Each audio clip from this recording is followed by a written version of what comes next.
Sejam todos bem-vindos ao capítulo 32. O capítulo 32, Emmanuel nos traz com o título de Nuvens. E para basear este capítulo, Emmanuel se vale do Evangelho de Lucas, do capítulo 9, versículo 35, que diz o seguinte: E saiu da nuvem uma voz que dizia: Este é o meu amado filho, a ele ouvi. E este episódio, trazido por Emmanuel do Evangelho de Lucas, ele trata do que é chamado de transfiguração, a transfiguração de Jesus. Eles estavam no monte a orar, né? E também é relatado por Mateus e por Marcos este episódio. E Lucas traz os seguintes termos: passados 8 dias, Jesus tomou consigo Pedro, Tiago e João e subiu ao monte para orar. Enquanto orava, transformou-se o seu rosto e as suas vestes tornaram-se resplandecentes, de brancura. E eis que falavam com ele dois personagens, eram Moisés e Elias, que apareceram envoltos em glória e falavam da morte dele, que se havia de cumprir em Jerusalém. Entretanto, Pedro e seus companheiros tinham se deixado vencer pelo sono. Ao despertarem, viram a glória de Jesus e os dois personagens em sua companhia. Quando estes se apartaram de Jesus, Pedro disse: Mestre, é bom estarmos aqui. Podemos levantar 3 tendas, uma para ti, outra para Moisés e outra para Elias. Ele não sabia o que dizia. Enquanto ainda assim falava, veio uma nuvem e encobriu-os com a sua sombra, e os discípulos, vendo-os desaparecer na nuvem, Moisés e Elias, tiveram um grande pavor. Então, da nuvem saiu uma voz: Este é o meu filho muito amado, ouve-o. E enquanto ainda ressoava esta voz, achou-se Jesus sozinho. Os discípulos calaram-se e a ninguém disseram naqueles dias coisa alguma do que tinham visto. Vejam que neste episódio, né, da transfiguração, nós temos aí um fenômeno que poderíamos dizer mediúnico, talvez, mas nós não vamos entrar nesta seara. Por quê?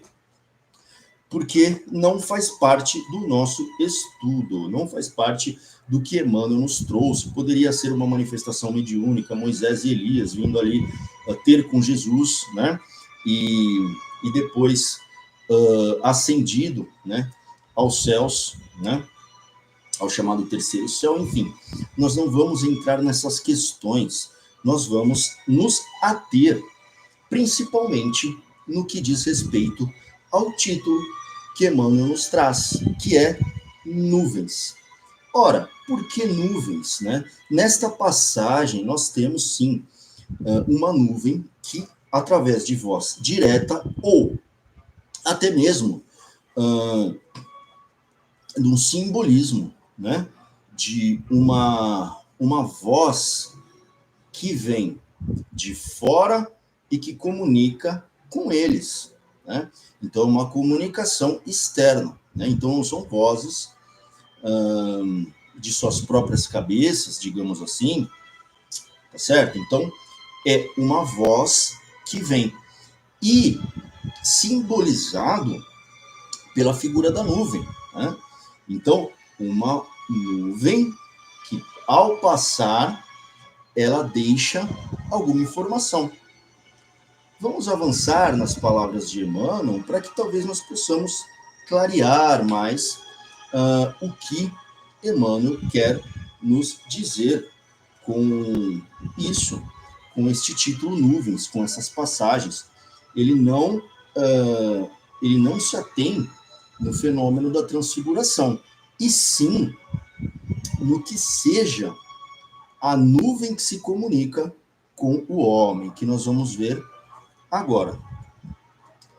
O homem, quase sempre, tem a mente absorvida na contemplação das nuvens que lhe surgem no horizonte. São nuvens de contrariedades, de projetos frustrados, de esperanças desfeitas. Por vezes, desespera-se, envenenando as fontes da própria vida. Desejaria, invariavelmente, um céu azul à distância, um sol brilhante no dia e luminosas estrelas que lhe embelezassem a noite. No entanto, aparece a nuvem e a perplexidade o toma de súbito. Conta-nos o Evangelho a formosa história de uma nuvem.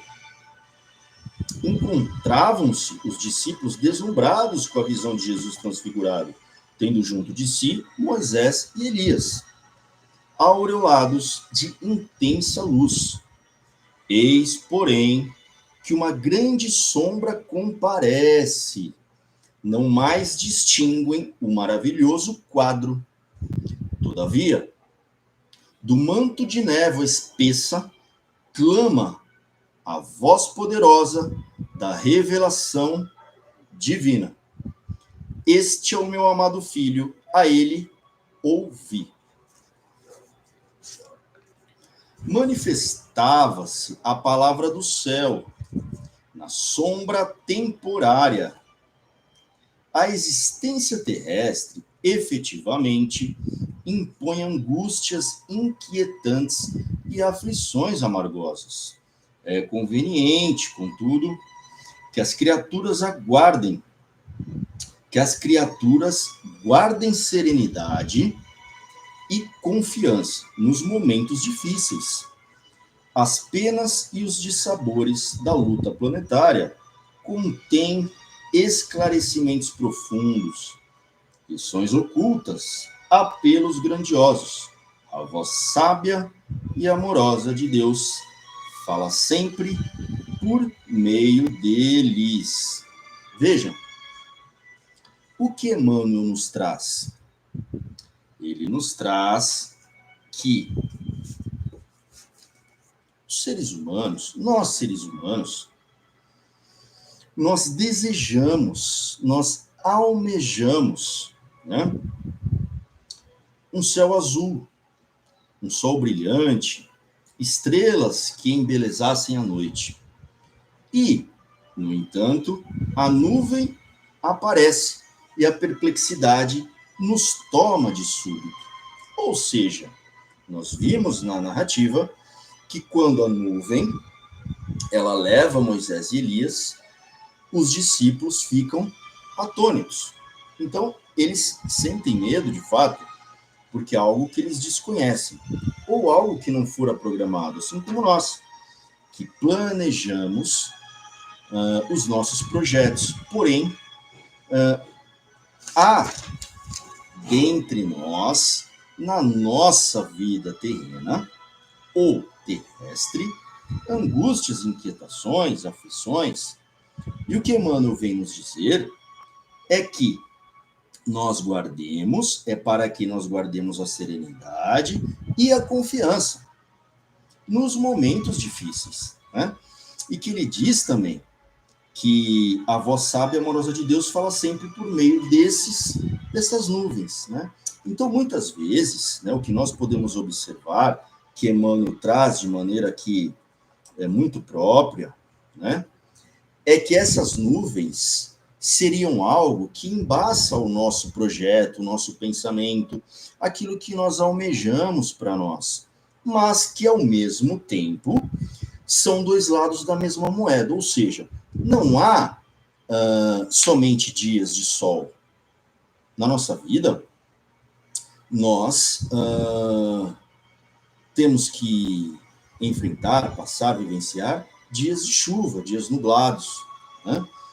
E muitas vezes, a partir desses dias mais embaçados, não tão claros aos nossos olhos, é que nós temos algumas revelações. É onde Emmanuel traz que Deus, né, pode se manifestar e falar conosco por meio dessas vicissitudes também, se nós soubermos prestar atenção. mas não quando nós almejamos pelo nosso desejo somente dias ensolarados, né? Então, como nós podemos entender essas nuvens? Essas nuvens dos nossos pensamentos, né? Como nuvens, como pensamentos e nuvens que passam por nós e que muitas vezes nos amedrontam, nos paralisam. Emmanuel nos traz em certa medida, uma receita, né? Para que nós possamos nos manter de forma que nós possamos nos manter de forma serena, né? Que nós possamos nos manter com serenidade, com confiança, mesmo nesses momentos que nos parecem enevoados, não é mesmo? Então, como que nós podemos entender isso, né? Porque nuvens são passageiras, né? E quando Emmanuel nos traz, a nuvem passou, depois veio a figura de Jesus resplandecente. Então, como um dia nublado, um dia chuvoso, também serve para nutrir a terra, né? E é passageiro, assim como os dias de sol, né? Então, quais nuvens, né, poderiam estar, né, nos amedrontando, né, nos paralisando, né, nos pegando de súbito, palavra que manifesta Emmanuel, né, nos pegando de súbito como algo fortuito, como algo que nós não realmente planejamos, né? E de que maneira nós possamos deixar essas nuvens passarem, né?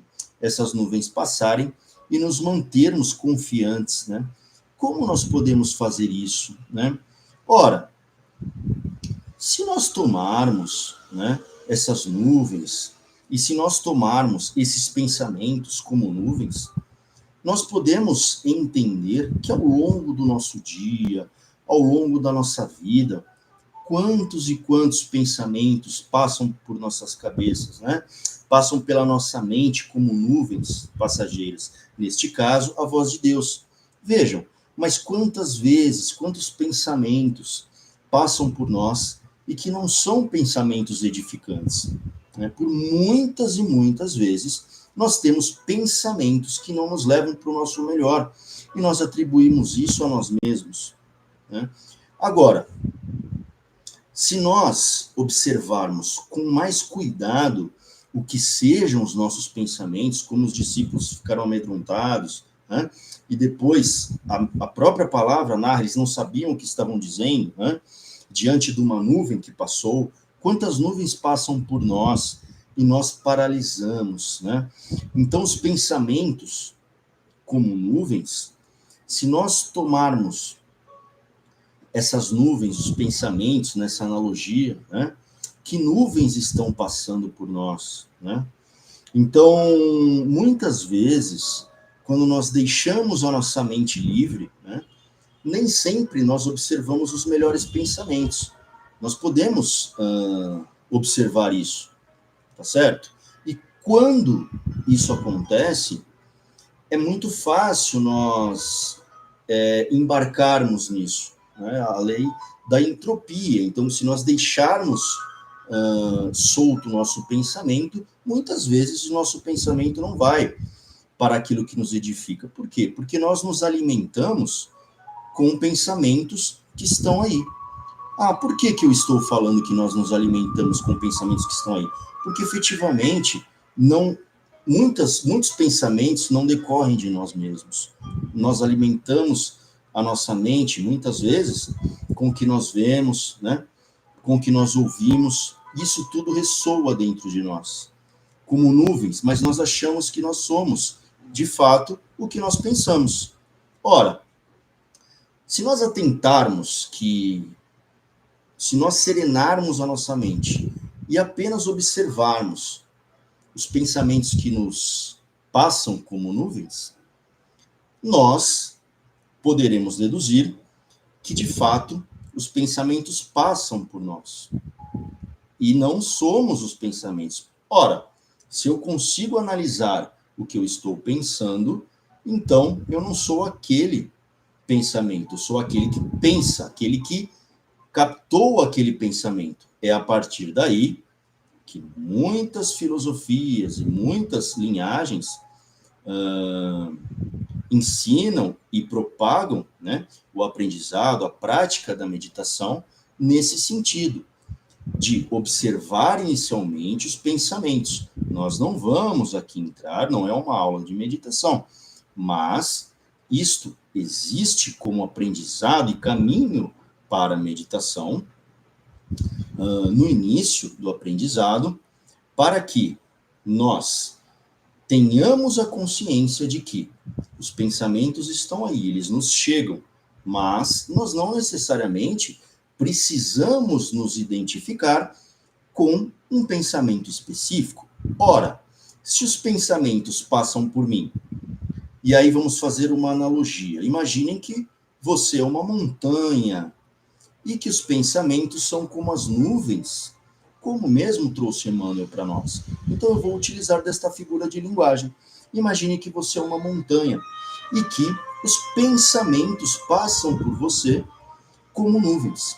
Ora, você não é aquela nuvem, né?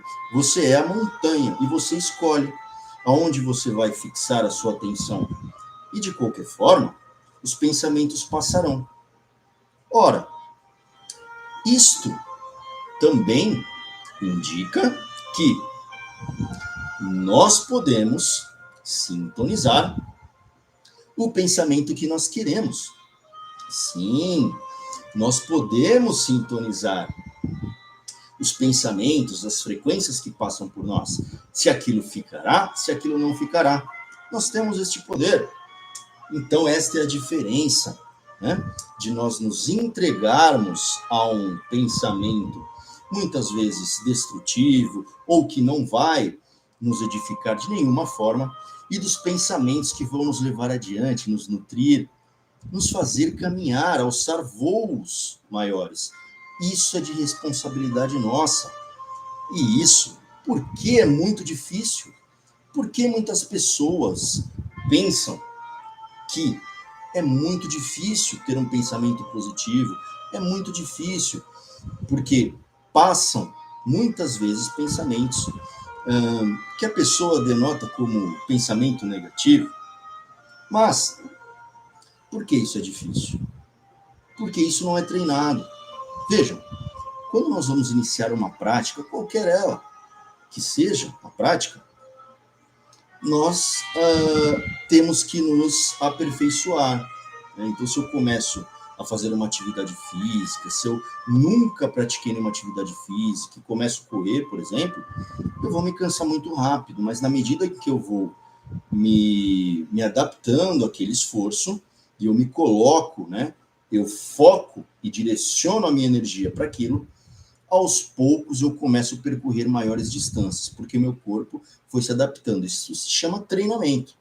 A mente é a mesma coisa. Se eu deixo as portas da minha mente aberta, vão passar ali pensamentos que eu não vou, de fato, selecionar.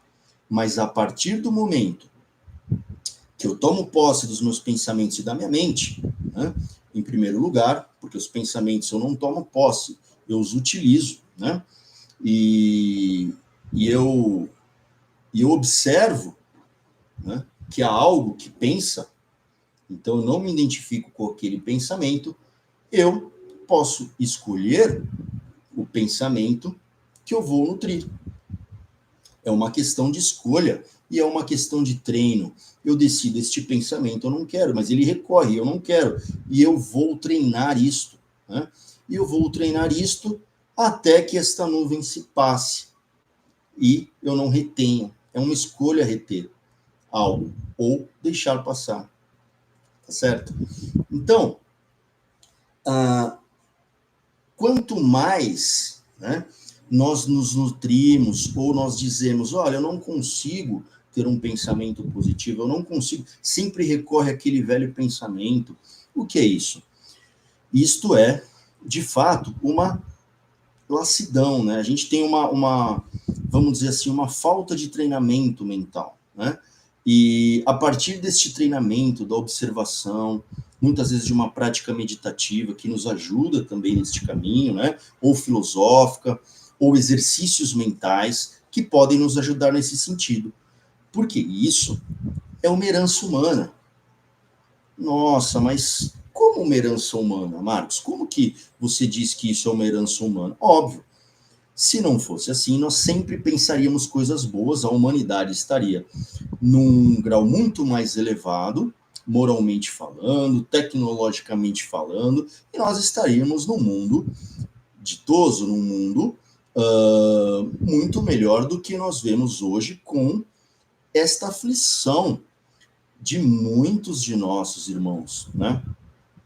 Ora, se não há, de fato, um bem-estar geral, se não há, de fato, um mundo que nós possamos dizer que é um mundo mais equânime, um mundo mais colaborativo, um mundo que nós olhamos para o mundo e sentimos que é algo bom, né? Que isso é muito raro de nós ouvirmos hoje em dia, não, eu vivo num mundo bom, não, pelo contrário. Na realidade, o que nós vemos no mundo de hoje são pessoas com inúmeras dores, né? Não só físicas, mas psicológicas. E da onde advém isso, né? Talvez advenha da nossa própria ignorância, né? E do fato realmente de não conhecer os mecanismos mentais, e isto é narrado, de fato, né, nas mais pregressas alusões da saga humana, né? E aí nós podemos entender que desde a nossa raça adâmica, é a nossa raça terrena, nós temos essa herança, né? Essa herança de nós termos algo para superar essa incompletude do homem. Isso é narrado desde Adão e Eva, com a narrativa de Caim e Abel. Vejam, talvez seja válido que nós nos remetamos aqui a uma talvez até poesia, né? Aí mais antiga, para que nós possamos, de fato, termos noção de onde vêm essas nuvens que nós trazemos muitas vezes até hoje, né? E por que essas nuvens nos fazem ainda sofrermos, perecermos, né? É narrado ali em Gênesis, né? E a gente vai... Eu quero trazer para vocês hoje uma leitura talvez um pouco diferente do que até hoje nós tenhamos, muitos de nós, entendido, né? Para quê?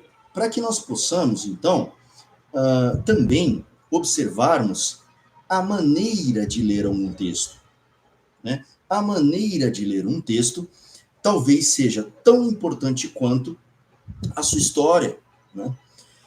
Porque, caso contrário, se nós não dermos a devida importância da maneira de ler, do olhar que nós devemos lançar a uma leitura, nós podemos incorrer em interpretações errôneas, na verdade, né?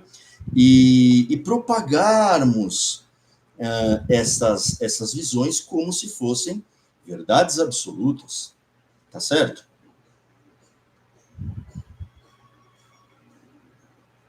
E por que a maneira de ler? Eu trouxe para vocês a maneira de ler. Ora, eu vou citar Gênesis, né? Gênesis nós sabemos que é uma narrativa alegórica, né? E mais do que isso, né? Nós vamos observar por que a narrativa ela é alegórica, o que ela tem de ligação conosco nos dias de hoje, porque senão não haveria importância em tal escrito para nós, né? Simplesmente escritos que não nos levassem à reflexão, de fato não seriam úteis para a nossa vida de hoje, certo? E por que até hoje, né, se propagam essas histórias, essas alegorias, né? Então, eu vou trazer para que nós possamos, obviamente, né, ir ao encontro do que Emmanuel nos traz, como nuvens, como ele trouxe, como pensamentos, como que nós almejamos e o que a vida nos traz, né? Aonde está essa ligação? O que nós podemos tirar disso para a nossa vida, observarmos, né? Quando nós observamos a história, né, de Caim e Abel, dois irmãos, né? Então, quando nós narramos essa história, né, então nós podemos observar que, primeira coisa, pessoal, esta alegoria aqui, tá? Ela é uma alegoria, uma história, e é uma das histórias que todos os povos, né, narram a sua maneira, né, do surgimento do homem, né, de como surgiu o homem, de suas divindades, né, e também do surgimento do mundo. Nós temos aí as mitologias, cada qual fazendo a sua narrativa de acordo com os seus costumes. Então é muito importante que nós tenhamos aqui inicialmente, para que nós possamos adentrar nesses escritos, né, nós temos claro que a maioria das linguagens chamadas mítico-simbólicas, essas linguagens mítico-simbólicas, que nós vamos ler agora, elas têm as suas particularidades. Então, se nós pegarmos de forma literal, interpretarmos ali, nós vamos ver o problema que pode causar nas nossas crenças também. Tá certo? Então, assim, uma linguagem mítico-simbólica, ela tende a ter as narrativas de acordo com os costumes daqueles homens, daquele tempo, daquela época. E os símbolos, porque era uma maneira de contar algo e passar uma mensagem através de símbolos que podem ter inúmeras interpretações daquele mesmo símbolo. Vejam que a maioria das mitologias, né, se não todas, elas não são de fato o homem como a imagem e semelhança de Deus. É ao contrário. É o homem que escreveu aquela mitologia, né, idealizando Deus como a sua imagem e semelhança. É só nós observarmos as mitologias com todas as implicações e misérias de morais humanas expressadas em alguns deuses de várias mitologias que nós temos ao longo da história humana. Tá certo? Então é muito importante que nós observemos e não tomemos os aspectos das palavras literalmente. Tudo bem? Então eu vou ler para vocês aqui um trecho simples de Caim e Abel, e o que nós podemos tirar disso, como nós podemos ler de forma que nós possamos extrair desta alegoria algo factível, ou seja, nós vamos a quem escreveu e trazemos também os ensinamentos necessários para nós nos momentos de hoje. Isso é muito importante. Então, o que narra a história de Caim e Abel? Adão conheceu Eva, sua mulher. A ela concebeu e deu à luz a Caim, e disse: gerei um homem com a ajuda do Senhor. Então, Adão e Eva conceberam, e Eva deu à luz a Caim. Em seguida, deu à luz a Abel. Então, dois irmãos, né? Os primeiros filhos aí desta raça, digamos, adâmica, né? Vindo da terra. Abel tornou-se pastor de ovelhas e Caim, lavrador. Então, Caim, lavrador, e Abel, pastor de ovelhas. Ora, é uma narrativa, nós já podemos entender aí, de profissões que eram da época, né? Que eram comuns à época. E, passado algum tempo, ofereceu Caim frutos da terra em oblação ao Senhor. Passado algum tempo, ofereceu Caim, que era lavrador, agricultor, frutos da terra em oblação ao Senhor, ou seja, ofertados ao Senhor. Abel, de seu lado, ofereceu dos primogênitos do seu rebanho e das gorduras dele, ou seja, ele era pastor. os dois ofereceram oblações ao Senhor, né? Oferendas a Deus. Né? Mas, e o Senhor olhou com agrado para Abel e para a sua oblação. Então, o Senhor aceitou, né, com agrado a oferenda de Abel e o próprio Abel. Mas não olhou para Caim, nem para os seus dons. Caim ficou extremamente irritado com isso, e seu semblante tornou-se abatido. Vejam, então, o que nos conta esta narrativa é que os dois fizeram oferendas, cada um o seu melhor, e que o Senhor havia aceitado a oferenda de Abel, porém não aceitado a oferta de Caim, né? E com isso Caim tornou o seu semblante abatido, e o Senhor disse-lhe, por que estás irado? E por que estás abatido o teu semblante? Se praticares o bem, sem dúvida alguma poderás reabilitar-te, mas se procederes mal, o pecado estará à tua porta, espreitando-te, mas tu deverás dominá-lo. Isso é muito importante, essas palavras, né? Como se Deus estivesse indicando algo para Caim naquele momento, né? Caim disse então a Abel, seu irmão, vamos ao campo.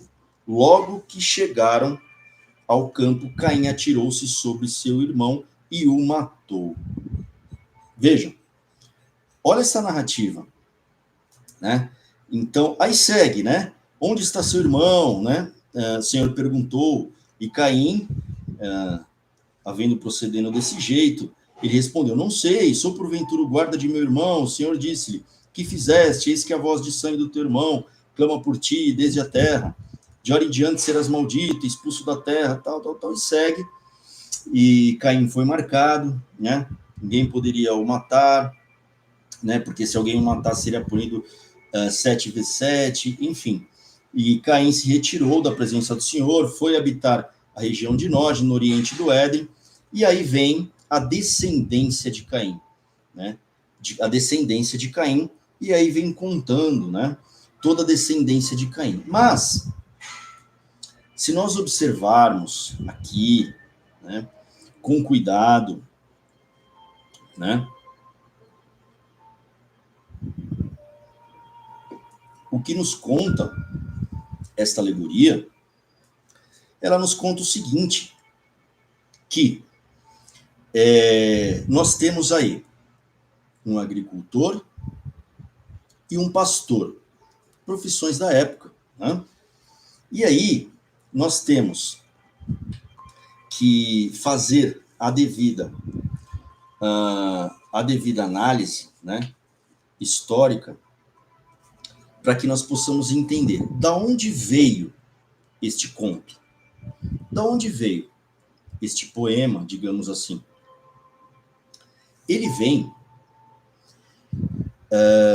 talvez, inspirado, né, em um relato de uma adaptação, talvez, né, de um poema dos Sumérios. Tá certo? Existe um poema sumério de 2000 anos, mais ou menos, antes de Cristo, que ele conta, da mesma forma, um agricultor, mas, na verdade, são deuses, um deus agricultor e um deus pastor. Vejam, então aí entra essa mitologia que vem passando e que nos conta essa alegoria também bíblica, né? E que é inspirada. Então, este relato sumério, ele diz respeito a dois deuses, um agricultor e um pastor. Só que nesta alegoria suméria, a deusa Inanna, ela prefere, desta feita, o agricultor. Vejam, então nós temos aí relatos antigos, onde nós podemos entender que essas duas classes, dos pastores e dos agricultores, elas foram expressas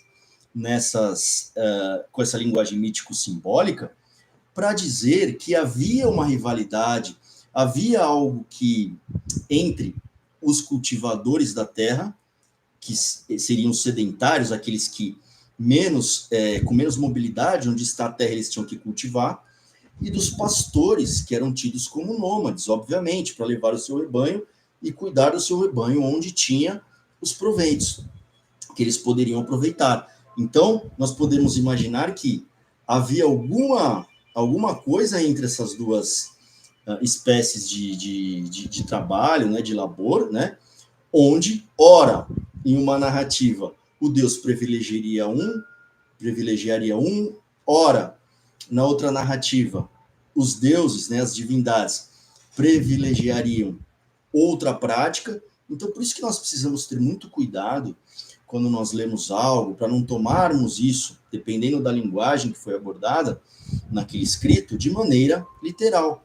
Então, nós sabemos que textos antigos já diziam que os agricultores, né, e os pastores, eles tinham algumas diferenças ali entre eles, possivelmente porque quem cultivava a terra chegavam ali os pastores, né, passando pelas suas terras, então eles tinham esta, vamos dizer, até competitividade, talvez, não sei, né, do que seria melhor ou mais digna profissão. E aí vejam que o que narra a história bíblica, né, é que Deus, ele preteriu um em detrimento do outro, né? Então nós precisamos olhar isso com muito cuidado. Por quê? Porque aí esta narrativa, ela nos mostra outra prática muito interessante para nós estudarmos, que é as práticas religiosas dos antigos. Tá certo? Então, qual que eram essas práticas? Ora, o que conta esta alegoria? Que o agricultor, ele tinha o hábito, e de fato era assim, era dessa forma, né? Nós vemos em vários povos que agricultores, os próprios maias, povos antigos, que eles ofertavam da primeira colheita dos melhores frutos, às divindades. Da mesma forma, os pastores do seu rebanho geralmente ofereciam os primogênitos nascidos, né, com suas gorduras, peles. O melhor que tinha daquela prole era oferecido aos deuses. Por quê? Porque a crença da época era que deveria-se agradecer aos deuses em forma de oferenda, né, com o melhor do fruto, o melhor ali do seu rebanho, para um agradecimento, e também, não só para agradecimento, mas para ter uma aliança com os deuses em relação à próxima colheita, colheita do próximo ano. Ou seja, era um compromisso, quando você oferecia algo àquela divindade, de que aquela divindade haveria de promover uma boa safra, né? Uma boa prole daqueles novilhos, enfim, daquelas ovelhas e daquele cultivo daqueles animais. Agora, caso não ocorresse desta forma, como nos narra aqui o evangelista, eles interpretavam, vejam, eles interpretavam que aquele Deus, aquela divindade, não havia aceitado a sua oferta e mais, o seu oferente, a própria pessoa que ofertou, o próprio povo. Então, o que nós vimos que aconteceu, que ocorreu? Que Caim não obteve uma colheita satisfatória, tá? Ele não teve uma safra boa, e Caim deduziu pelo ideal, né, pela interpretação e pela crença que havia na época, que Deus não aceitara a sua oferenda do ano anterior. E não o aceitara. E sim aceitou a oblação de Abel e aceitou Abel. Ora, a partir do momento que eu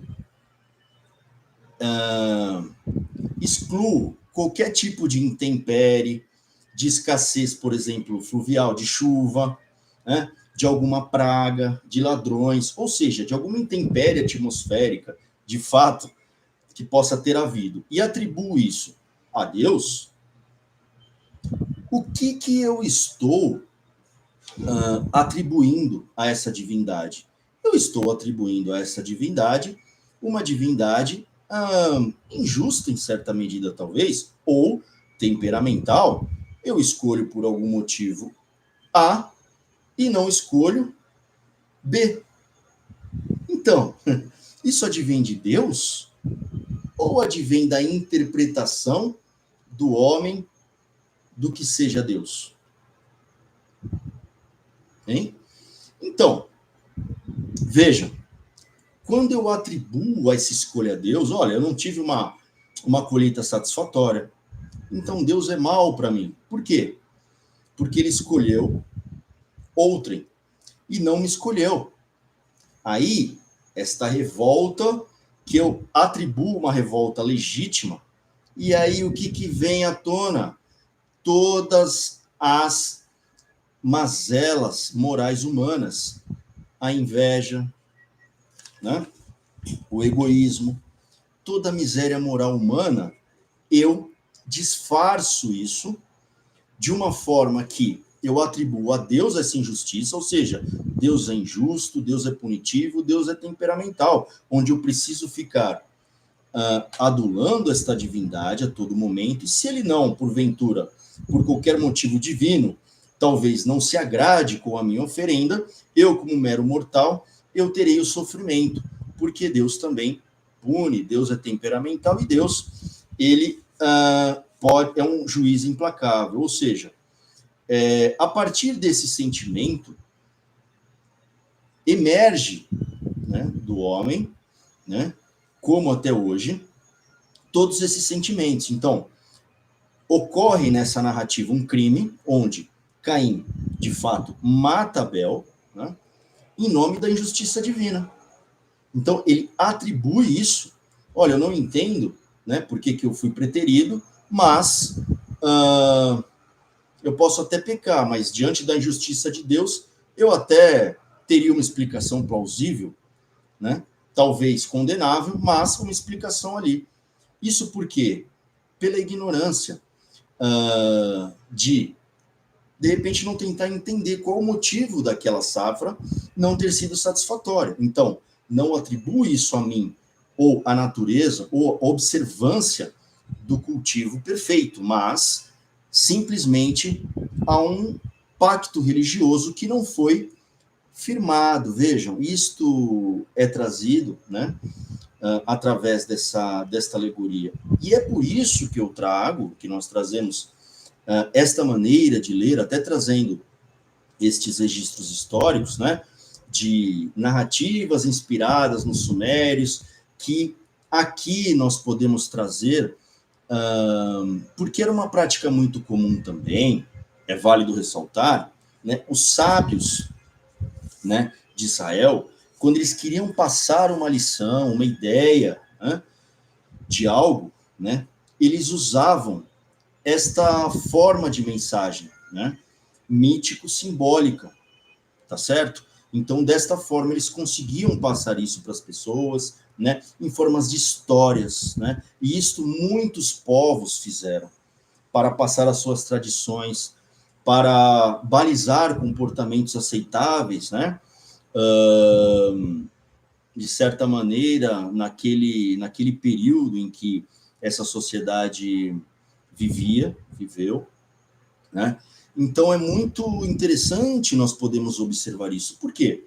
Porque quando nós confundimos as coisas, né, e não conseguimos entender o contexto que foi escrito, nós podemos ter até uma miopia religiosa no sentido de interpretação, né, exegese. Por quê? Nós podemos observar aquilo à primeira vista, né, num olhar primário, num olhar pouco aprofundado, de que a religião X ou a Bíblia, os escritos, né, eles preconizam um Deus punitivo, mau, que escolhe entre os seres humanos. Vejam, isto é uma visão absolutamente humana, né? Então, não é efetivamente a religião, a Bíblia que traz isso. Pelo contrário, né? Esta alegoria, ela só traz como elementos simbólicos da época toda esta mazela humana e moral. Então, ela traz Caim como alguém que tem esses impulsos ainda não, digamos assim, apaziguados no seu coração, e num episódio fratricida, ele expõe isso de uma maneira tal em que ele mata o seu próprio irmão. Então, quando a gente diz que nós somos herdeiros, e eu digo que nós somos herdeiros dessa linhagem que depois advém da descendência de Caim, vejam, nós não estamos falando aqui de uma descendência de genealogia, né? Embora traga toda essa linhagem aqui, mas são contos, são formas de falar aqui. Até porque nós não temos instrumentos para irmos ali na nossa história ali recuada, mais recuada, e saber de onde veio o primeiro ser humano. Isso aqui é uma alegoria. Então, eu acredito que é Adão e Eva. Não, eu acredito que o primeiro homem é XYZ, de acordo com cada povo, com cada mitologia. E não é uma questão de crença, é uma questão de histórias que são contadas para que o homem possa ter a sua mitologia e que ele possa explicar de uma maneira que o seu intelecto consiga abarcar de onde nós viemos. É uma tentativa do homem de remontar a sua origem. Então não é uma questão de acreditar ou até mesmo de nós divergirmos por essas coisas. É uma questão de nós entendermos como foi concebido isso. Então aí não há divergências e nem crenças. Aí o que há? Um entendimento de como o homem escreveu a sua história e como o homem idealizou Deus ao longo dos tempos. Vejam, não é uma questão religiosa, é uma questão social, histórica. Claro que ele diz respeito à mitologia, diz respeito à religiosidade, mas hoje não cabe a discussão de que se isso é verídico ou não é verídico. O que cabe aqui e aí trazendo, como eu falei, para que nós possamos refletir sobre nós mesmos, né? Quais mazelas dessas nós ainda cultivamos e nos tomam de assalto e nós ainda executamos? Será que não existe mais nenhum episódio de crime fratricida? Será que não existe mais em nós essa descendência de Caim? E aí eu não estou falando, né, de herança genética, de uma árvore genealógica. Eu falo de uma herança moral. Nós somos descendentes de Caim moralmente. Sim. Por quê? Porque quanto de Caim ainda nós observamos, né? Quanto dessas mitologias ressoam ainda no nosso ser e nós cometemos atrocidades até hoje. Tá certo? Então, é este o ensinamento que, por exemplo, Gênesis nos traz. E não uma discussão pueril de que se Adão e Eva existiu ou não. Aí nós vamos ter que discutir todas as alegorias de todas as mitologias, se existiram ou não, né? Se o mundo em cima, por exemplo, de uma tartaruga existiu ou não, né? Se tudo foi criado, como os gregos falam do caos, né? Ou não, né? E vejam que os cientistas até hoje se debruçam da origem do universo e não chegaram a nenhuma conclusão. Então, o que nós podemos fazer de factível para nós? Pegarmos estas analogias, né? Refletirmos como os homens antigos, eles observavam o mundo, os deuses, e o que eles tinham como deuses. Vejam, no passado, um trovão, para os homens antigos, denotava que os deuses estavam irados com alguma prática que nós, porventura, estejamos fazendo, uma prática que nós estejamos tendo acerca de algo. E da forma como isso era interpretado, né, hoje nós tomamos como abominações, né? Então, como oferendas não só de animais, de frutos, né, mas de seres humanos até mesmo, até pouco tempo da nossa história, em nome de uma sociedade. Então, eu sacrifico uma criança, por exemplo, porque a colheita não está sendo boa porque não há chuva. Então, eu sacrifico uma criança e aquilo eu faço com um sentimento de devoção para que toda uma sociedade ou todo um povo possa ter o seu sustento e ele possa permanecer e essa sociedade possa continuar se desenvolvendo. Para isso, eu sacrifico um de nossos, talvez, primogênitos de alguma família, de alguma linhagem. Então, em nome de algo, porque, vejam, isto nós temos hoje como alguma coisa que seja abominável, talvez, aos nossos olhos, porém, se nós observarmos o que aqueles povos tinham como vida, como hábitos, eles faziam isso com a melhor das intenções da consciência que se havia dentre eles na época, e dos sábios da época, então dos xamãs, né, dos sábios daquele povo, daquela tribo, né? Então isso era preconizado até pelos mais ditos sábios como algo efetivo e bom. Então, para quê? Para que haja chuva, para que os deuses recebam aquelas oferendas e para que a nossa sociedade prospere. Então, isto sempre foi feito